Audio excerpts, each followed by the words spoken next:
Then Pilate, therefore, took Jesus and scourged him. And the soldiers platted a crown of thorns and put it on his head. And they put on him a purple robe and said, "Hail, King of the Jews!" And they smote him with their hands. Pilate therefore went forth again and saith unto them, "Behold, I bring him forth to you, that ye may know that I find no fault in him." Then came Jesus forth, wearing the crown of thorns and the purple robe, and Pilate said unto them, "Behold the man." When the chief priests, therefore, and the officers saw him, they cried out, saying, "Crucify him, crucify him." Pilate saith unto them, "Take ye him, and crucify him, for I find no fault in him." The Jews answered him, "We have a law, and by our law he ought to die, because he made himself the Son of God." When Pilate therefore heard that saying, he was the more afraid, and went again into the judgment hall, and saith unto Jesus, "Whence art thou?" But Jesus gave him no answer. Then saith Pilate unto him, "Speakest thou not unto me? Knowest not that I have power to crucify thee, and I have power to release thee?"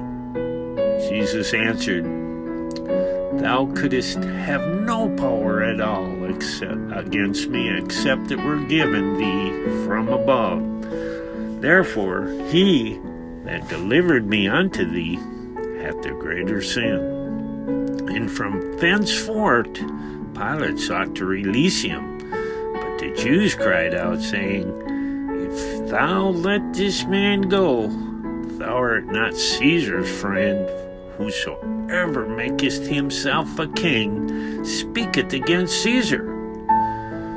When Pilate therefore heard that saying, he brought Jesus forth and sat down in the judgment seat, in a place that is called the Pavement, but in the Hebrew, Gabbatha. And it was the preparation of the Passover, in about the 6th hour. And he saith unto the Jews, "Behold your king." But they cried out, away with him, crucify him." Pilate said unto them, "Shall I crucify your king?"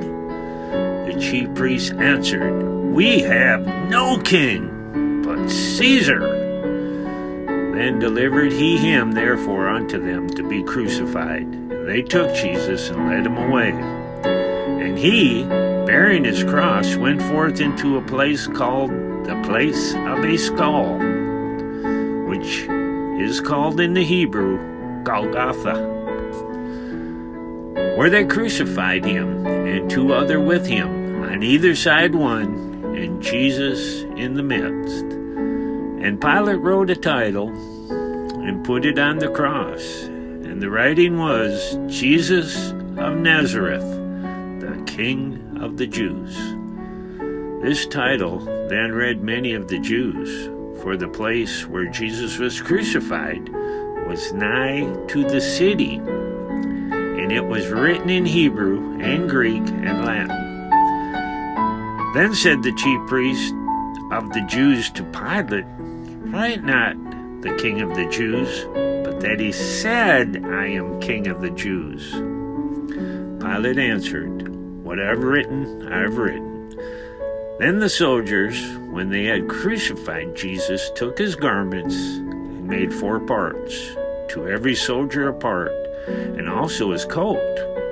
Now the coat was without seam, woven from the top throughout. They said therefore among themselves, "Let us not rend it, but cast lots for it, whose it shall be, that the scripture might be fulfilled, which saith, They parted my raiment among them, and for my vesture they did cast lots.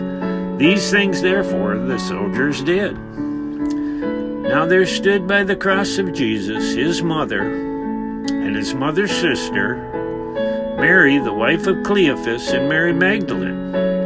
When Jesus therefore saw his mother, and the disciples standing by, whom he loved, he saith unto his mother, Woman, Behold thy son.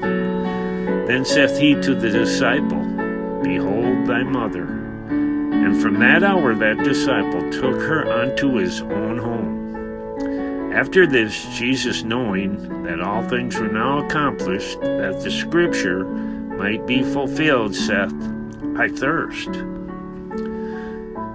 Now there was set forth a vessel full of vinegar, and they filled the sponge with vinegar, and put it upon hyssop, and put it to his mouth. When Jesus therefore had received the vinegar, he said, It is finished. And he bowed his head and gave up the ghost. The Jews therefore, because it was the preparation that the body should not remain upon the cross on the Sabbath day, for that Sabbath day was an high day, besought Pilate that their legs might be broken, and that they might be taken away. Then came the soldiers and brake the legs of the first, and of the other which was crucified with him. But when they came to Jesus, and saw that he was dead already, they brake not his legs. But one of the soldiers with a spear pierced his side, and forthwith came there out blood and water. And he that saw it bare record, and his record is true. And he knoweth that he saith true, that ye might believe. For these things were done, that the scripture should be fulfilled. A bone of him shall not be broken. And again another scripture saith, They shall look on him whom they pierced. And after this, Joseph of Arimathea, being a disciple of Jesus, but secretly, for fear of the Jews, besought Pilate that he might take away the body of Jesus. And Pilate gave him leave. He came therefore and took the body of Jesus. And there came also Nicodemus, which at the first came to Jesus by night, and bought a mixture of myrrh and aloes, about 100 weight. Then took they the body of Jesus, and wound it in linen cloths with the spices, as the manner of the Jews is to bury.